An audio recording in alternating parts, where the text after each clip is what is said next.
Hey there, Cancer. It's Jen here. I'm doing your mid-May reading. Thanks for joining me. Just a reminder for May that there is that full supermoon lunar eclipse on May 26th in the sign of Sagittarius.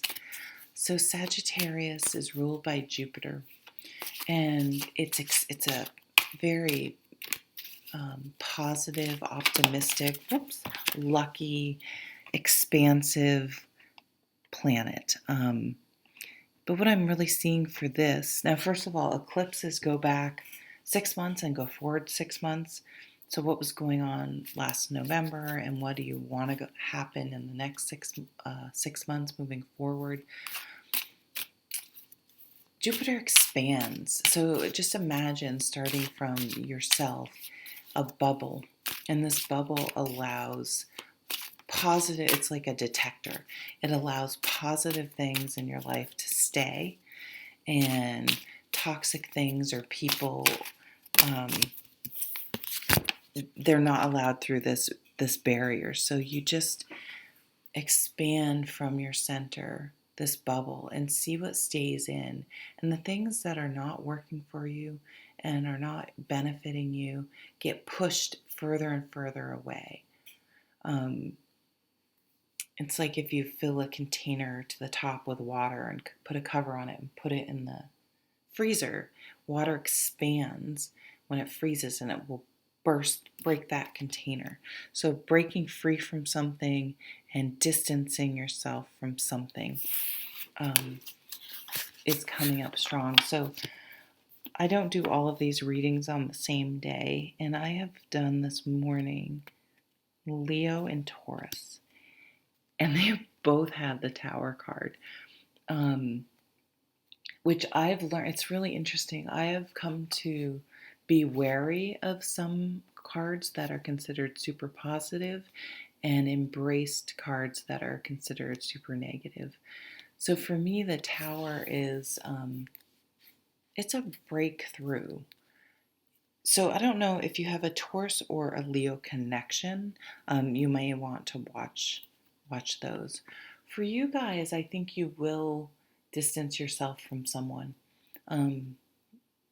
This could be anyone. It could be a significant other, family, friends, co-workers. I've had co-workers where I've gotten a little too friendly with, and then discovered, like, whoa, this person is not trustworthy, or not who I thought they were. Or they start exhibiting behaviors that just are not something I want to be associated with. And then, staying friendly, staying polite, but not, like, I would never tell them anything. And it's good not to, I don't blab things to people I work with in general. But so if you're looking for another job, don't tell anyone that you work with or that could find out at work. Even if it's your best friend, like I learned that lesson. Don't tell a soul. It's people do talk, and it's better to play those types of things, to keep them to yourself. So yeah, you may find, I don't think it's anything bad, but you may find out that someone at work, or someone, doesn't have to be work, maybe blabbed something that you told them, or vice versa. At the bottom is the Ten of Pentacles, and so this is focused around many generations. So the extended family, many generations, your parents, grandparents, nieces, nephews, grandchildren, whatever. It's about legacy. There is a richness about this card. It is about assets, property, money, heirlooms, things. But there's also a richness in the sense of, I guess, really fine French cuisine. There's a richness and a depth to it. It's it's complex and layered, and if you had a rich relationship, it's almost like intimacy. It's just a very deep rooted connection. And there are things, legacies that we're proud of and that we want to continue. And then there are some that we're like, I've heard my father say, "Oh, that's yet another thing I won't do to my kids," because his mom was, I think his parents in general were actually pretty abusive, and just not great parents, not great, Bob. Like when my grandmother got so drunk at my brother's wedding, we had to like in Austria too. So we're in the embarrassing American in-laws. Put the put her on this like bench. She was a little lady, and put this, those screens, those freestanding screens, like room dividers. There was like an advertisement, one of those at this place where the wedding was, and we like moved the screen so she could like pass out behind the screen. Oh my God. Okay. So those are the types of legacies we don't want to bring forward. This could be inheritance. This can also come up if people are downsizing or moving, or sometimes people going into maybe a retirement home or assisted living, just downsizing and wanting to deal with things. Maybe someone's offering you, a grandparent's like, "Hey, you want this? We're trying to just declutter stuff, and we don't need all this crap, and we'd like to give it away and have people enjoy it while we can see them enjoying it," and something like that. Some money or a windfall.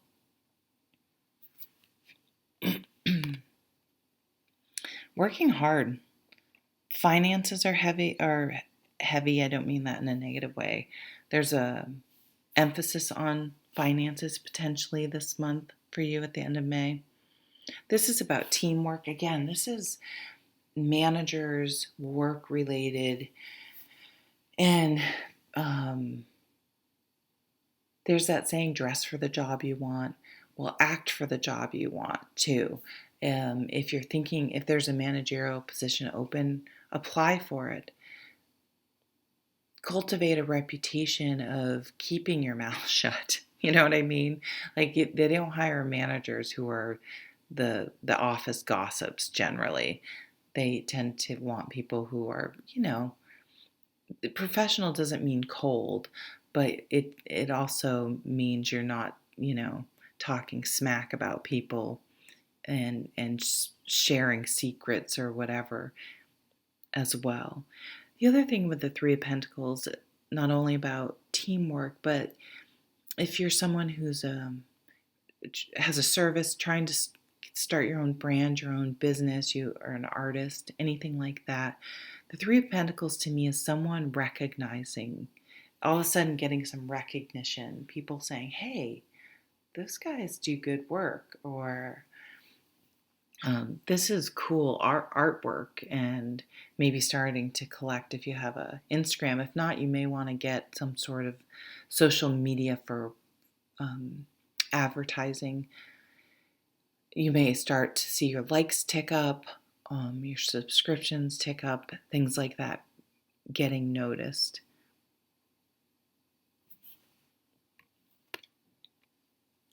Eight of Cups. I'm going to see what the last one is. Nine of Swords. Huh. Yeah, sort of the cleansing, walking away card theme that started with Taurus and Leo is coming through on a lesser scale, but Eight of Cups is walking away. Again, that expanding, and who's going to, when you really think about it, who's going to stay in your bubble and who's going to be kept out and pushed further away from you? Who do you need to distance yourself from? Who are you? Who's stressing you out? Who's causing you anxiety? What person or situation is causing your mind to be stressed? That's a good indication of someone you should distance yourself from, right?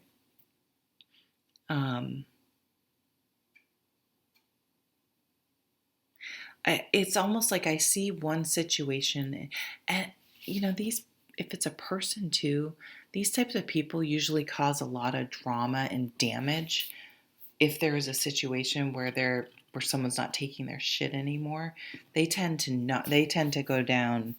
In a way, that's what they love. It's like the drama, and yay, it's just going to get more and more intense if they, if you, this is the type of person you're going to have to block and delete,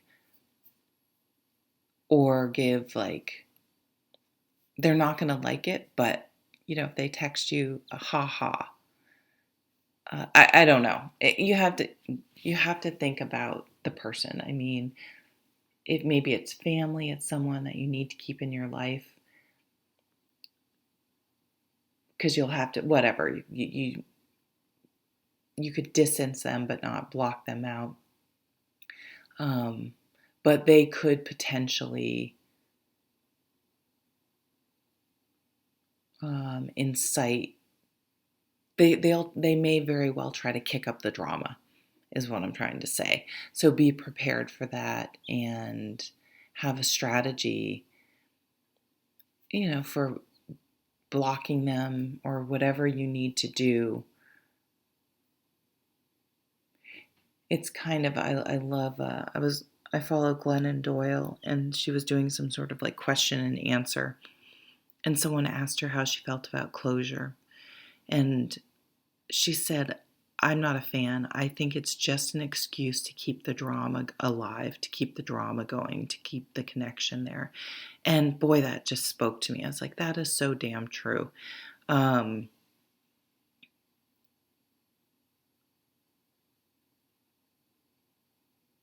Yeah, being mindful. If you say you have walked away from someone, and you're still in the point where it's hard and you miss them, really being mindful. If you're, I mean, are you stalking their social media, or if you have mutual friends, are you still trying to keep tabs on them, and really thinking about what vibration you're in, what is that accomplishing, looking backwards, staying with that more negative energy. You walked away for a reason, or even if they were the one that walked away, there was a reason there. It wasn't working out just because you thought it was. If they didn't, it's the same thing. It isn't working out. um, but I see you really being able to channel some, once you kind of get over the obsessing phase that we all do. I see you really turning to your art, to something you love to do, focusing on yourself and work and your hobbies and all those types of things, and actually really sort of flourishing from it in the long run anyway. It's a very positive thing, even if it's a little hard, and while it's happening, distancing yourself from these toxic or just situations that just drain you. You're like, what am I getting out of this? I have a friend like that. Like, what am I getting out? Like, why am I don't know. It's weird. It's an interesting thing to ask yourself. I'll put it that way. Okay, Cancer. Thank you so much for watching. Take care.